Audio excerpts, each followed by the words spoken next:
মেদিনীপুরে আপনার কেন্দ্রে প্লিজ এটা নিয়ে কোশ্চেন করবেন না। অভিষেক লিস্টে পড়ে দিয়েছে, আমি দাঁড়াচ্ছি আমাদের পার্টির পক্ষ থেকে। বলছি এটাতে কি কোনো বাড়তি কিছু? শুনুন, আমার মানুষের প্রতি বিশ্বাস আছে। আমি 365 দিন কাজ করি। দুর্গা পুজো থেকে শুরু করে, কালী পুজো থেকে শুরু করে, গুরুদ্বারা থেকে শুরু করে, মানস্তম্ভ থেকে শুরু করে, ঈদ থেকে শুরু করে, আমি সব কটা দায়িত্ব এবং দায়বদ্ধতা সারা বছর 365 দিন ধরে পালন করি।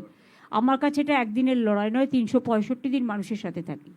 কাজে এটা নিয়ে কোয়েশ্চেন না করাটাই বেটার। দিদি, এর আগেও দেখা গিয়েছে যে বিভিন্ন সময় একদম শীর্ষস্তরের আমলাদের, পুলিশ প্রশাসন যেভাবে সিএস থেকে ডিজিসিপি চেঞ্জ হলো, এর আগেও হয়েছে ডিএমএসপি থেকে সর্বক্ষেত্রে, কিন্তু ভোটের রেজাল্টে এফেক্ট পড়েনি। তৃণমূল কংগ্রেস কিন্তু বিরাট ব্যবধানে জিতেছে।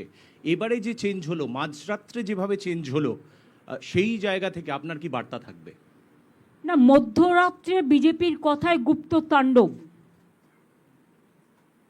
এসব করেও বিজেপি কিছু করতে পারবে না।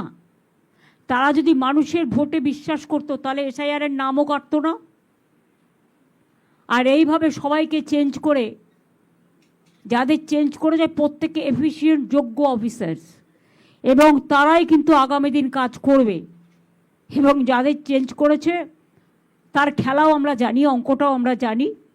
আশা করি যারা বাংলায় ভালোভাবে কাজ করবে তারা আমাদের সাথে থাকবেন, মানুষের সাথে থাকবেন, আশা করি।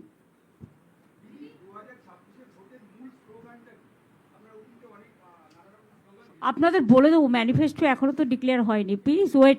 আজকেই সব জানতে হবে। আজকে এত বড় লিস্ট সে বের করার পরে কোথায় সময় পাবেন?